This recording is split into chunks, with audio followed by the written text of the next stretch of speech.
Let's have more on Nnamdi Kanu's trial. We have joining me, TVC News judiciary correspondent, Celestina Area. Thank you so much for joining us, Celestina. Bring us up to the minute information. What more do we know about the trial of the Nnamdi Kanu? Okay, the court has adjourned to 21st of October to allow the prosecution apply for a fiat to the CJ of the court because the court commenced its annual vacation today and to resume its regular duties September. So Justice Binta Yanku made it known that she cannot continue with the case if the CJ does not issue a fiat to that effect. And for us to know, Nnamdi Kanu was not in court today. The prosecution said that they couldn't bring him due to logistics reasons.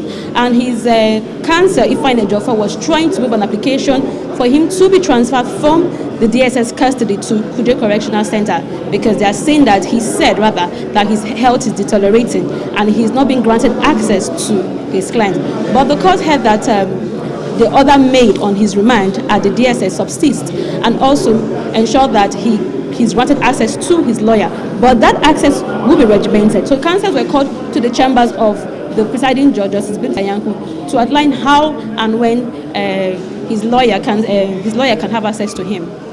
Well, earlier you were trying to tell us that it was difficult for some of the media men and lawyers to gain access into the courtroom.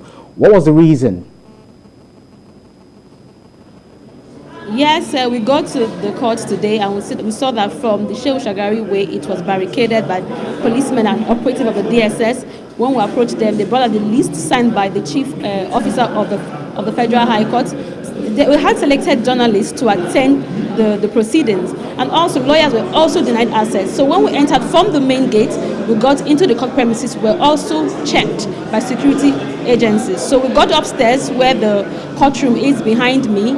At the door, we were stopped by the DSS operative saying that we'll have to bring a list that would admit us into the court premises, in the courtroom. So most of our colleagues were angry because this is a court that is public and we've been covering this court for years.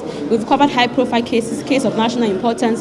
So why is this case different from others and why are they preventing journalists from covering the proceedings? So it was seen as the DSS is trying to gag the press and infringe on our right of freedom of expression and freedom of association. But finally, we were able to gain access into the courtroom, and the judge also noticed that she would talk to the security agencies to ensure that something like this does not occur at the next adjourned date. All right, TVC News, Celestina Area, thank you so much.